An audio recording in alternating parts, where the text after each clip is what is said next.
Let go of the little distractions. Hi, I'm Scott from Anthrax, and we are at Sonisphere.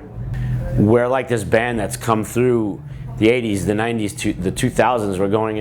We're in our fourth decade as a heavy metal band, and there's not that many bands that you can count on two hands, maybe, the bands that have been around as long as us. So you become what they call like a heritage band or one of these things, and a lot of people are into it, so we can't complain.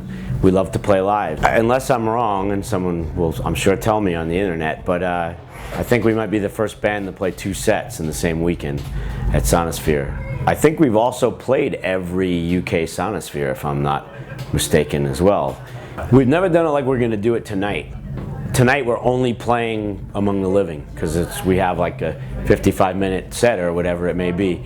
So we're only doing that. We've done all the songs in a concert before, but we've broken it up. Like we've done it side A and then play a bunch of other stuff, and then side B, and then do some encores. So we've done it in that context. But tonight we're only playing the 9 songs off Among the Living. So it's the first time ever. We had just come off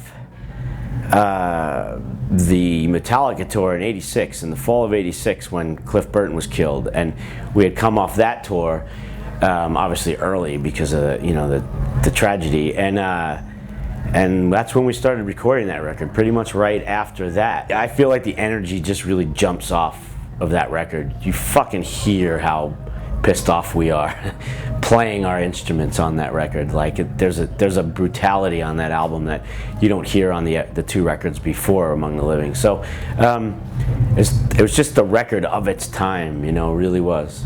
No record this year, no way. That would be an absolute miracle. We have a ton of material, but we're in no way ready to get in and start recording it yet. Maybe if we didn't come to Europe for 7 weeks and we didn't have a whole bunch of more shows booked. Just on this tour, we've played a whole bunch of shows already with Slayer. We're playing Heavy Montreal in August with Metallica. So it tends to, we do tend to cross paths quite a bit. I mean, there's only the 4 of us, so, who else are we going to play with? I just have always felt anything any of these bands do helps everybody else.